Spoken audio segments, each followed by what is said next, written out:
pessoal, tudo bem? Professor Paulo Gereba de História. Nossa aula de hoje iremos refletir. Eu falo uma reflexão, principalmente por conta dos debates calorosos até hoje que existem por parte de alguns intelectuais e até mesmo de diversos setores da nossa sociedade ludovicense aqui na capital maranhense. Iremos falar sobre a ideia da fundação da cidade de São Luís. Observe que, oficialmente, se comemora o aniversário da cidade no dia 8 de setembro. 8 de setembro é comemorado oficialmente pelo governo local, tanto a nível estadual como municipal. As autoridades governamentais comemoram e até mesmo várias entidades comemoram como o 8 de setembro como sendo a data da fundação da cidade de São Luís.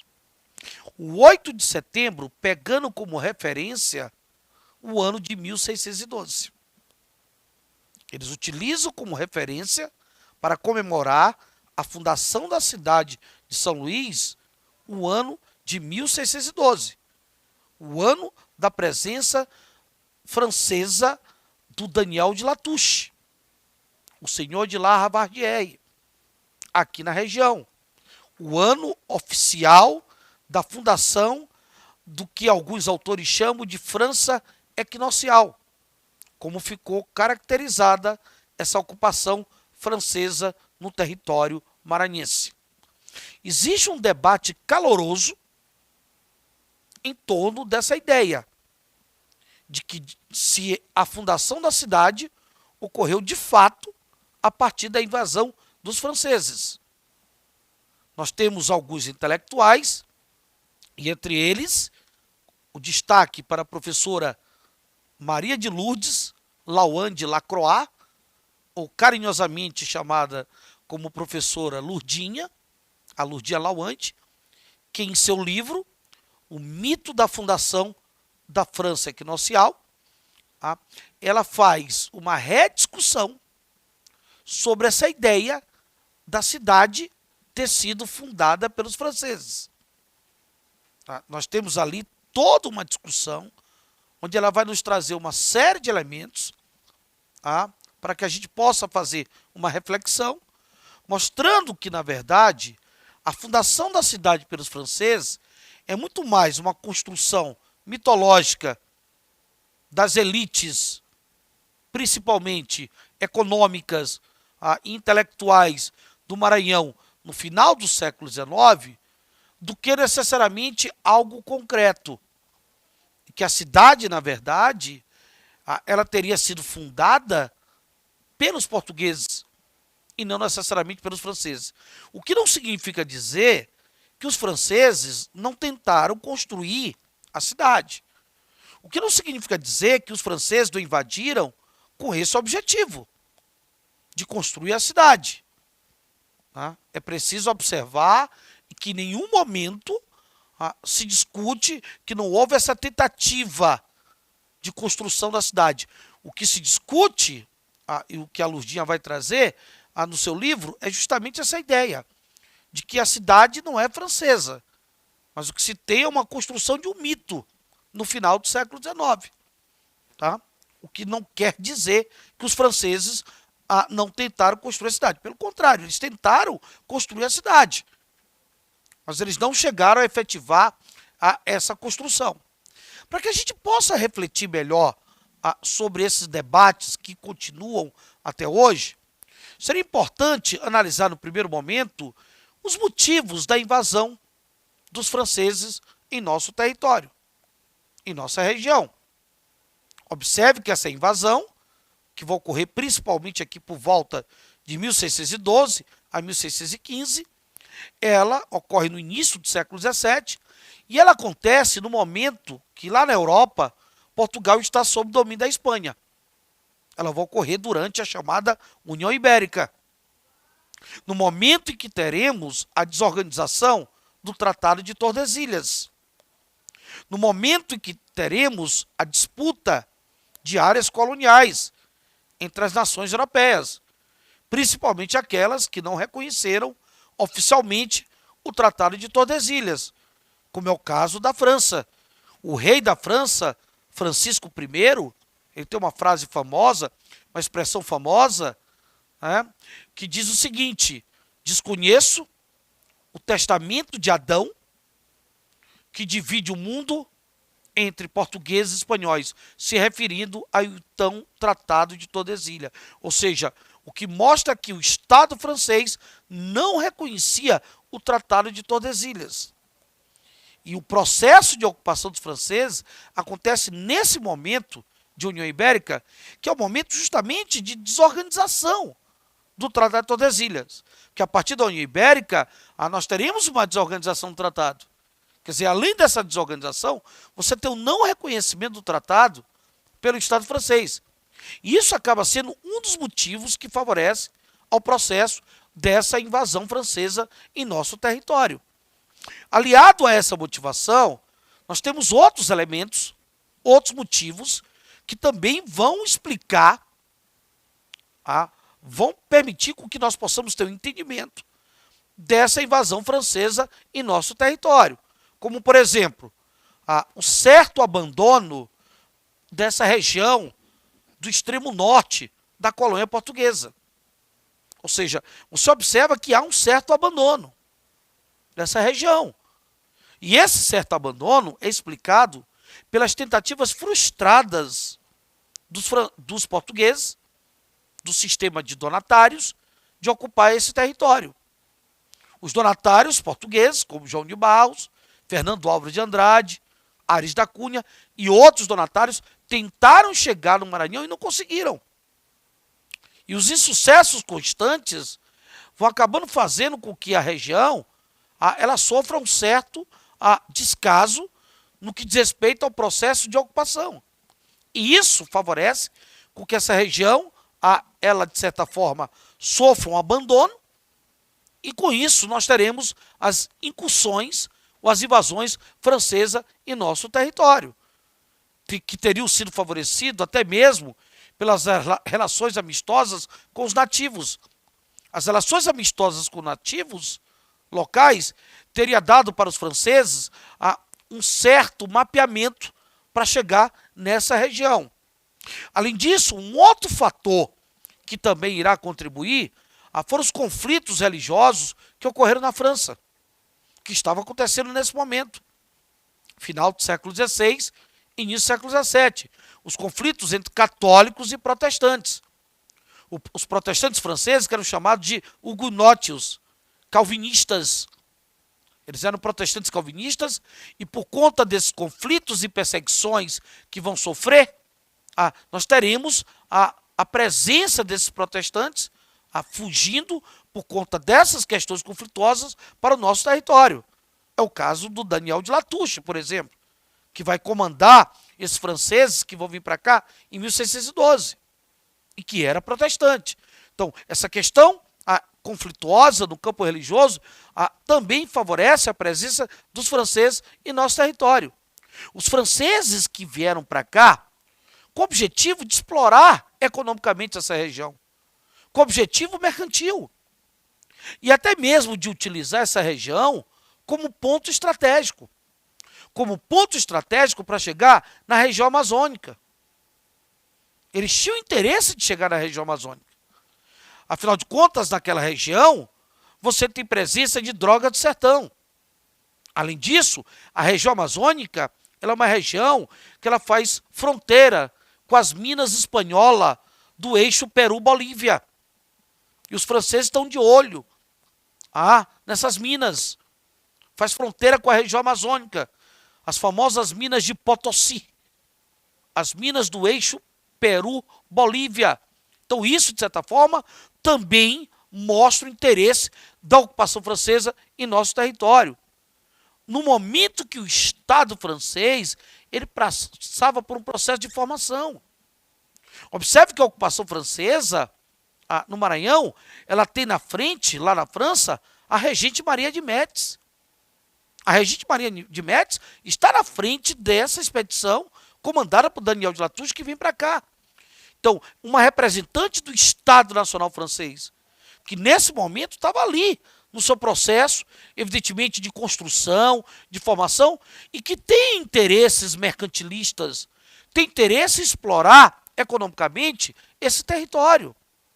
O que mostra também um outro aspecto no processo que vai motivar as ocupações ou as invasões francesas em nosso território. Ou seja, desde o certo abandono do extremo norte dessa região, passando pelo não reconhecimento oficial do Tratado de Tordesilhas, passando pelas alianças entre franceses e nativos locais, que teria dado para os franceses um certo mapeamento para chegar em nossa região, pelos conflitos religiosos da França, entre católicos e protestantes, e pelo processo de formação do Estado Nacional Francês, e os interesses de colocar em prática a sua política mercantilista. Então, tudo isso vai motivar a invasão francesa no Maranhão no começo do século XVII.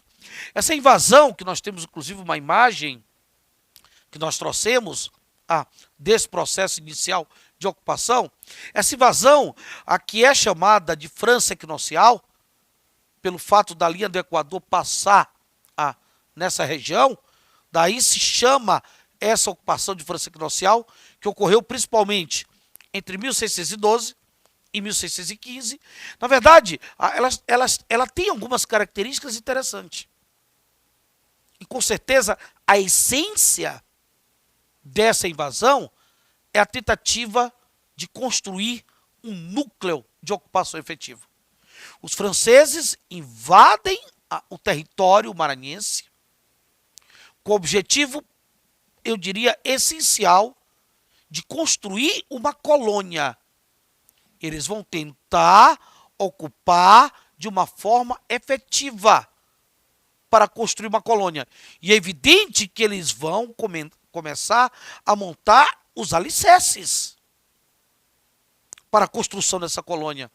Os alicerces para a construção dessa colônia vão estar presentes. O que não significa necessariamente dizer que é a cidade. Que eles estão fundando uma cidade. Mas os alicerces para o que mais tarde, eventualmente, seria uma cidade, isso de fato eles vão fazer. Como, por exemplo, um dos principais exemplos desses alicerces é o forte. É o forte que eles vão homenagear o rei menino da França, Luís XIII, o Forte Saint-Louis. Mas um forte, como a professora Lourdinha Lacroix coloca em seu livro, O Mito da Fundação da França Equinocial, que segundo Duprates, esse forte é um forte rústico. Ele é um forte construído de uma forma rústica, que vai ser uma das principais construções que os franceses realizaram durante esse período que eles estiveram no Maranhão, de 1612 a 1615. Além de construir algumas choupanas, algumas cabanas, que serviram até mesmo para armazenar alimentos, e de moradia para os padres capuchinhos, como a Beville, por exemplo, os padres capuchinhos que estiveram aqui com esses franceses, como é o caso de Abbeville, que escreveu uma obra fantástica sobre, basicamente, a presença desses franceses aqui no Maranhão. A missão dos padres capuchinhos em terras circunvizinhas. Então, os padres capuchinhos que estiveram aqui, nós teremos a construção de algumas choupanas, algumas cabanas. Então, algumas construções rústicas, mas que não caracterizam necessariamente uma cidade. Podemos falar do alicerce. Os alicerces, tudo bem. Mas o alicerce não é a casa. Né? Você constrói os alicerces, é o ponto de partida. Então, os franceses, eles não chegam a efetivar a construção da cidade. Além disso, observa que a presença deles tem um caráter mercantil.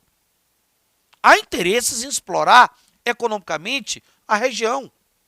Como existe interesse também de usar a região, como falamos ainda há pouco, de usar a região como ponto estratégico avançado em relação ao Amazonas, para explorar as drogas de sertão nessa região, para poder até mesmo ficar próximo das minas espanholas do eixo Peru-Bolívia, que fazia fronteira com a região amazônica, as famosas minas de Potosí.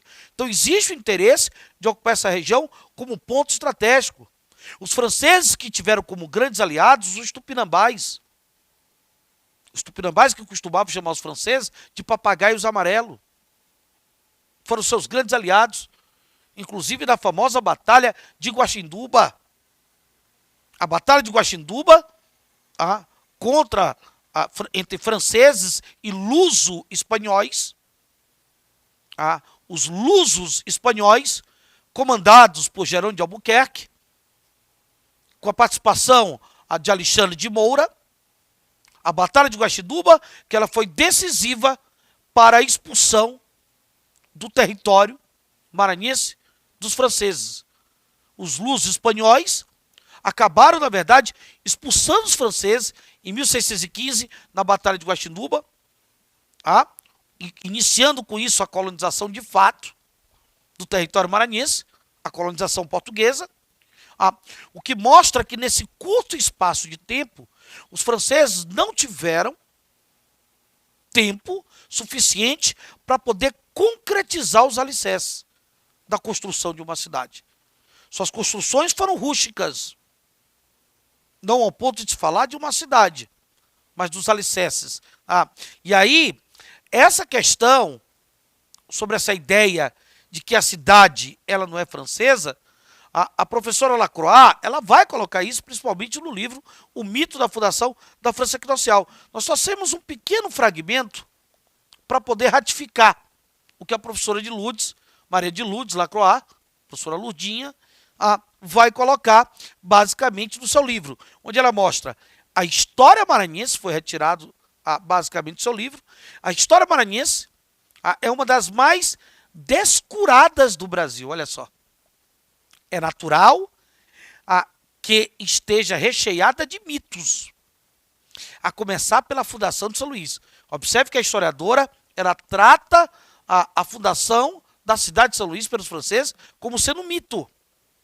Tais mitos ou sonhos públicos são enunciados às inteligências, a desabrochar nossos jovens para a vida e para a pátria, no que se impõe a desabudada revisão, embora com risco de antipatia e o dissabor de ferir tabus consagrados.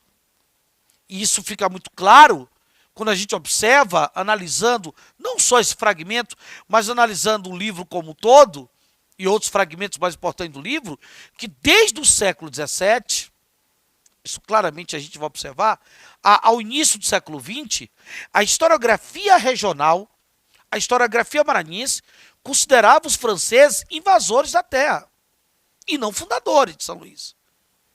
Então, se você pega o trabalho da professora Lacroix, ela claramente nos mostra isso, que a historiografia maranhense, desde o século XVII até o início do século XX, os franceses eram tidos em nossa historiografia como invasores e não fundadores de uma cidade. Isso até o começo do século XX. Tá? Então, claramente, isso vai nos mostrar o quê? Nos mostrar que esse mito está surgindo ali, no começo do século XX. Um mito construído pelas chamadas elites decadentes do Maranhão. As elites decadentes, que vão buscar um referencial de uma cultura francesa como uma forma de mostrar o seu poder hegemônico. Então, o mito que estaria sendo construído pelas elites econômicas, pelas elites intelectuais. O mito de que, na verdade, a cidade foi fundada pelos franceses. Então, isso claramente a gente observa, né, sendo argumentado pelo livro da Lacroix, e outros pensadores, evidentemente, também trabalham com essa questão. Mas, como dissemos, ainda existem muitos debates que ocorrem sobre isso. Porque, para outros historiadores, esses alicerces já dão indícios da construção de uma cidade. Ok, galera? Um grande abraço e até o nosso próximo encontro.